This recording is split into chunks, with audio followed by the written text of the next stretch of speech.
America का Los Angeles लगभग हफ्ते भर से धधक रहा है।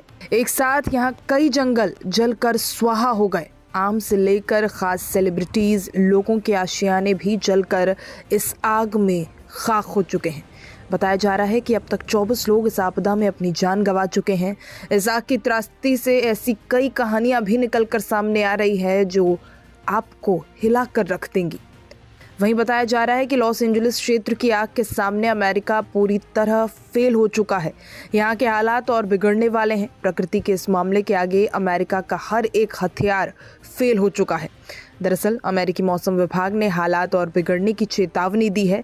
ऐसे में तेज हवाएं चलने के पूर्वानुमान के मद्देनजर पानी के अतिरिक्त टैंकर और बड़ी संख्या में फायर ब्रिगेड दल को भेजा गया। वहीं एक रिपोर्ट के मुताबिक आग में दम तोड़ चुके इन 24 लोगों में एक अपाहिज शख्स एंथनी और उनका मानसिक रूप से अस्वस्थ बेटा जस्टिन मिशेल भी शामिल है।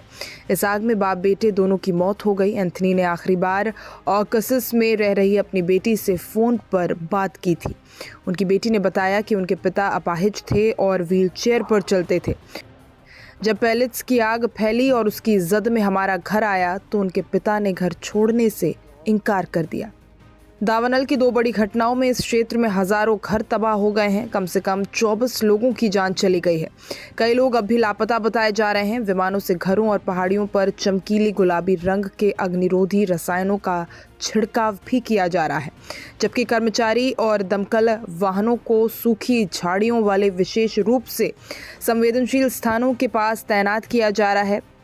पिछले हफ्ते आग की 2 भयावह घटनाओं के बाद जल स्रोत सूख जाने के बाद पानी की आपूर्ति फिर से करने के लिए दर्जनों टैंकर भेजे गए। आग से सदमे में आई तबीता टॉर्सन ने कहा कि उन्हें डर लग रहा है कि उनके पास के क्षेत्र में भी आग का खतरा पहुंच सकता है।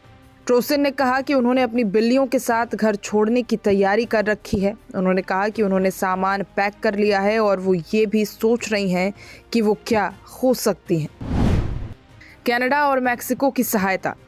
लॉस एंजलिस की मेयर करेन बास और अन्य अधिकारियों ने सोमवार को विश्वास व्यक्त किया कि क्षेत्र नए खतरे का सामना करने के लिए तैयार है, क्योंकि अमेरिका के साथ साथ कनाडा और मैक्सिको से अतिरिक्त अग्निशामक दल लाए गए। इससे पहले अधिकारियों को आग लगने की घटना के बाद अपनी पहली रिएक्शन के लिए आलोचनाओं का सामना करना पड़ा था।